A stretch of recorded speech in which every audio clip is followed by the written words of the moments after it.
Assalamualaikum warahmatullahi wabarakatuh. Perkenalkan nama saya Umin Swanjila dengan NIM 43122110126. Saya di sini akan membahas tentang tempe padi sayur.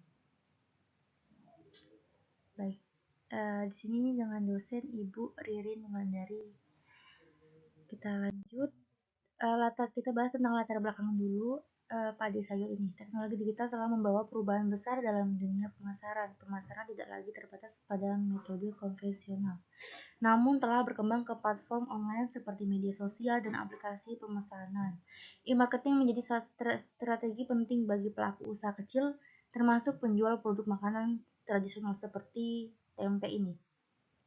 Tempe padi sayur merupakan usaha rumahan sejak tahun 2008 di Komplek Kopti Semanan, Jakarta Barat. Usaha ini memproduksi tempe secara mandiri dan menjual di Pasar Pulau Kresek. Kini Padi Sayur memanfaatkan teknologi dengan membuka layanan penjualan online melalui WhatsApp Bisnis, di mana pelanggan bisa memesan sayur untuk diantar langsung ke rumah mereka masing-masing. Begitu. Lanjut. Oke, kita masih di profil usaha tempe padi sayur ya. Usaha ini didirikan pada tahun 2008 oleh seorang pengusaha rumahan di Komplek Kopti Semanan, Jakarta Barat. Berawal dari produksi tempe untuk konsumsi keluarga dan lingkungan sekitar, kini Padi Sayur menjual produksi tempe secara rutin di Pasar Pulau Semanan, Jakarta Barat. Letak tepatnya itu di samping Green Lake City, Semanan. Selain tempe, usaha ini juga menjual aneka sayuran segar, sehingga pelanggan bisa membeli sekaligus dalam satu transaksi. Pada tahun-tahun terakhir, Padi Sayur melayani pembelian melalui WhatsApp Bisnis, di mana pelanggan cukup mengirim pesan lalu pesanan akan diantar ke rumah mereka masing-masing. Baik, konsep e-marketing dalam Padi Sayur ini mengacu pada penggunaan perangkat digital untuk mempromosikan penjualan produk dalam konteks Padi Sayur strategi marketing. Yang pertama adalah WhatsApp. WhatsApp Bisnis pertama membuat akun bisnis dengan nama, logo, dan jam operasional, menyediakan katalog produk berisi tempe, sayuran, dan harga, sehingga mereka yang ingin memesan tempe dan sayuran memudahkan transaksi mereka ke Padi Sayur. Lalu fitur bahasa otomatis untuk menyambut pelanggan seperti halo selamat pagi, dengan siapa, saya sebagai admin Padi Sayur. Di sini Anda dapat memesan sayur dan segera diantar seperti contohnya. Lalu ada sistem pemesanan langsung dengan pengantaran ke rumah. Pastinya di sini Padi Sayur membuka pengantaran ke rumah masing-masing dengan minimal pembelanjaan 100.000. Yang kedua ada pemasaran dari mulut ke mulut digital atau word of mouth online. Pelanggan yang puas sering merekomendasikan lewat grup WhatsApp di RT atau RW atau di komunitas mereka. Yang ketiga ada media sosial atau opsional. Meski belum aktif penuh, potensi penggunaan Instagram atau Facebook sangat terbuka sebagai media promosi visual. Jika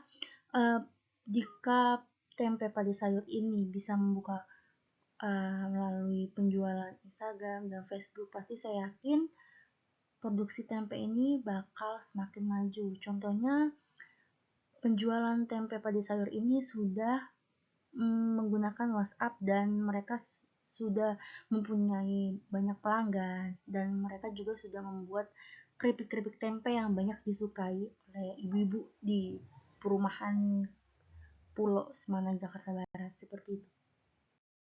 Lanjut, ada manfaat e-marketing bagi Padi Sayur. Manfaatnya sangat penting bagi pengusaha seperti Padi Sayur ini. Yang pertama ada efisien biaya promosi, tidak perlu pasang iklan fisik, cukup lewat status WA bisnis. Seperti yang saya ketahui, Padi Sayur ini selalu setiap hari upload status di WhatsApp dengan harga-harga sayur atau harga-harga tempe yang sehari, yang pastinya ada peningkatan lonjakan seperti itu. Lalu ada kemudahan transaksi, pastinya melalui WhatsApp bisnis Padi Sayur itu sangat mudah berinteraksi kepada pelanggan-pelanggan di pasar pulau gitu. Tidak hanya pelanggan-pelanggan untuk makan mengonsumsi rumahan mereka masing-masing itu, tapi banyak warteg warteg rumah makan yang mengambil tempe atau sayuran di padi sayur tersebut. Lanjut, ada jangkauan konsumen lebih luas, bisa menjangkau pelanggan di luar area pasar seperti komplek perumahan. Baik, padi sayur ini membuka di perumahan Green Lake City, lalu di perumahan Kosambi, 3 perumahan tersebut. Lanjut, ada penguatan hukuman pelanggar atau disebut CRM, komunikasi lebih personal dan langsung via chat, membangun loyalitas. Baik, lanjut. Tantangan dan solusi apa saja sih yang ada di padi sayur ini? Baik, yang pertama, tidak semua pelanggan terbiasa digital. Beri edukasi lewat broadcast WA atau penjelasan langsung. Biasanya yang tidak bisa paham WA itu pelanggan-pelanggan yang sudah lama dari 2008 gitu.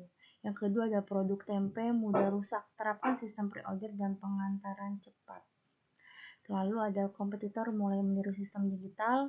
Keempat, ada keterbatasan promosi visual, mulai dari dokumentasi produk dan proses pembuatan di HP. Yang saya ketahui ini tempe padi sayur ini pasti sering banget mengupload status tentang pembuatan tempe, tentang higienisnya mereka membuat keripik tempe, tentang harga-harga sayur yang sangat melonjak seperti itu. Cara pembuatan tempe ini saya ambil secara langsung di pembuatan tempe di padi sayur. Bahan-bahan yang pertama itu mereka membuat sehari 50 kilo kedelai dengan 3 batang ragi tempe, lalu air secukupnya, lalu daun pisang dan plastik, begitu. Di sini ada langkah-langkah pembuatan tempe. Yang pertama adalah membersihkan kedelai, cuci bersih kedelai dari kotoran, debu, dan batu kerikil, buang biji kedelai yang rusak. Lalu yang kedua, perendaman kedelai selama 8-12 jam, biasanya semalaman, tujuan agar kedelai menjadi lunak dan mudah dikupas kulitnya. Jadi pertama kedelai itu direbus, lalu setelah direbus dicuci, dipisahkan, jadi kedelai ini dimasak. Setelah dimasak, didiamkan selama 8-12 jam. Setelah itu keesokan harinya mereka mencuci. Biasanya mencucinya itu diusap-usapkan di drim yang sangat besar supaya kacang dan kulitnya itu lepas seperti itu. Lalu digiling ini untuk memisahkan antara dibelah dua seperti itu kedelainya, biar rata, biar menjadi gampang menjadi belah dua seperti itu. Lalu dikasih ragi, jika dikasih ragi, oke. Baik, setelah digiling dikasih ragi 3 batang ragi. Biasanya padi sayur itu 50 kilo kedelai bisa menggunakan 3 batang ragi gitu. Setelah ragi ditaruh di drim itu, diaduk. Setelah diaduk, dipisahkan air dengan kedelainya. Setelah itu mereka cetak menggunakan cetakan panjang. Pertama di plastik terlebih dahulu sebelum mereka pindahkan ke daun pisang seperti itu. Lalu mereka pas sudah dicetakkan ke plastik panjang, mereka pasti menaruhkan tempe itu ke atas tempat mereka simpan. Nanti saya lihatkan gambarnya. Itu bertujuan untuk membuat jamur-jamur ragi biar supaya jadi gitu. Baik, lanjut ya. Nah, selain tempe mentah ini, padi sayur juga membuat keripik tempe. Keripik tempe yang dijual hanya Rp3.000. Biar ini saya pegang keripik tempe, saya juga beli dan saya juga coba. Ini satu bungkusnya 3.000 dan isinya 6 lembar keripik tempe. Saya sudah berlangganan sejak lama soal tempe padi sayur ini. Ini sangat enak. Saya tanya mereka itu punya ciri khas bumbu untuk enak gitu, untuk mengenakan keripik tempe ini seperti itu. Oke, kita bahas modalnya. Modal awal produksi tempe, bahan baku utama 50 kilo kedelai, harganya 500.000. Dari harga 50 kilo kedelai menghasilkan 12 cetakan tempe panjang. Setelah dipotong-potong menjadi 312 potong tempe. Jadi satu kere itu ada 2 baris tempe yang panjangnya kurang lebih 3 meter. Seperti itu.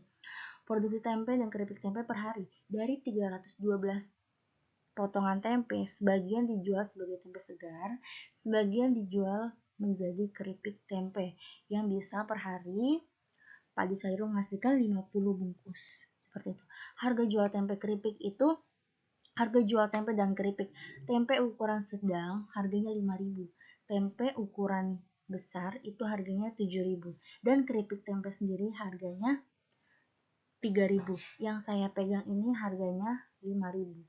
Ini ukurannya kurang lebih 40 cm yang saya pegang. Oke.